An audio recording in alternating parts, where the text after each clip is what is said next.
And let's go back to ABC's James Longman in Rome for the farewell to the Pope. Hi, James. Hi, Diane. Yeah, with more than 200,000 people expected to attend Pope Francis' funeral tomorrow, interest in his life, his legacy and what will happen next in the papacy is soaring. Viewership for the Oscar-winning film Conclave is continuing to increase after the pontiff's death. The film is based on a book that peels back the curtain on the centuries-old ceremony of selecting a new pope. Have a watch.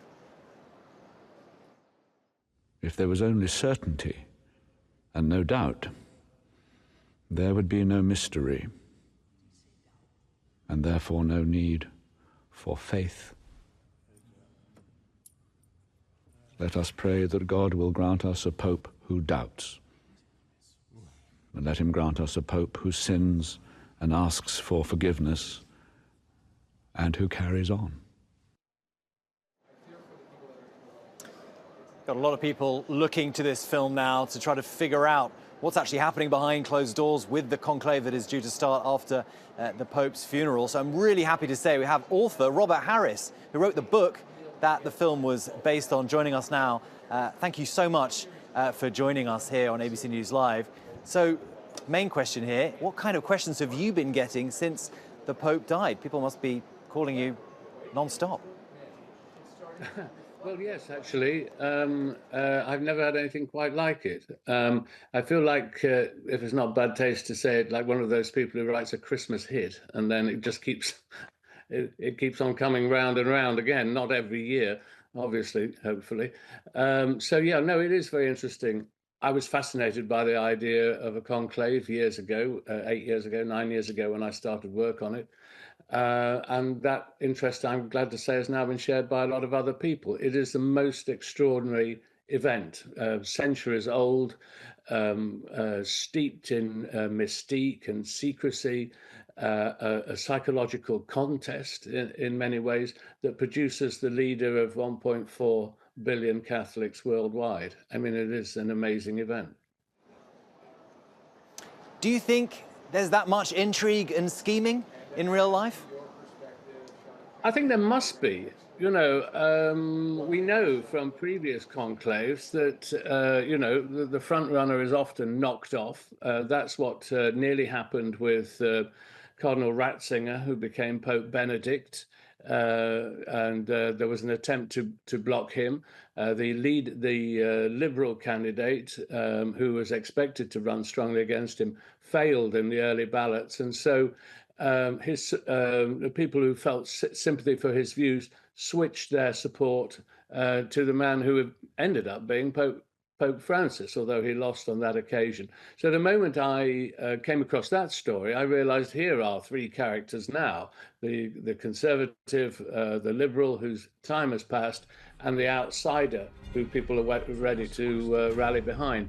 And it's that and this recurrent ballot, where you've got to get two-thirds majority, means that there's always an opportunity for wheeling and dealing. There are 2 votes in the morning, 2 votes in the afternoon, but they break for lunch and break in the evening. And it's in those times that almost inevitably they talk about what is happening. So you say that the Liberal has passed. So in that case, perhaps you were basing this Pope on Pope Francis, the one you write about in the book. So what do you think is going to happen? Do you have any predictions for us? People must be asking you. I don't have any predictions, and I'll tell you something. Anyone who thinks they can predict the outcome of a conclave is a fool. Most times the favourite loses, because you go in with a target on your back. It's better to be quite unknown and then to emerge, which is what happened with Pope Francis. You know, when he was drafted to stand against Ratzinger, and when he came back, he was completely off the radar at the last conclave, and nobody tipped him as the likely winner, even though he'd been the runner-up the previous conclave. So I think all speculation will be wide of the mark. I put this in the novel, actually, that you know, the crowd of reporters outside, no disrespect, are always behind the story. They're always predicting the man who's just been knocked out. You're absolutely right with that. We will try not to be this time, but as ever, You know, with these things, it's basically impossible to know what's happening behind closed doors. That's why so many people were interested in your book and the film. So what message do you hope all these people watching the film, you know, viewership has soared. What do you hope they take away from the movie and the book? Well, I hope they enjoy it. It's designed to be a story to entertain and to grip the reader. I hope they get a better sense of how a conclave operates. I did a lot of detailed research and spoke to a cardinal who'd been involved in a conclave who helped me.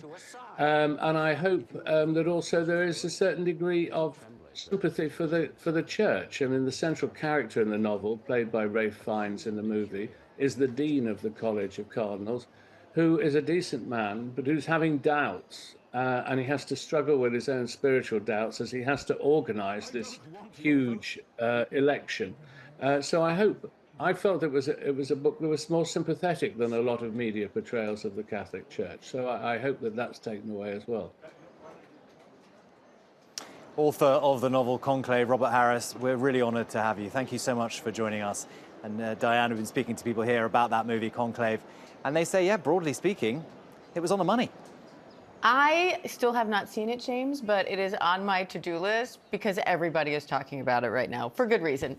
And that's also why we have you, to keep us posted on all these things, even if we haven't seen the movie. James, thank you.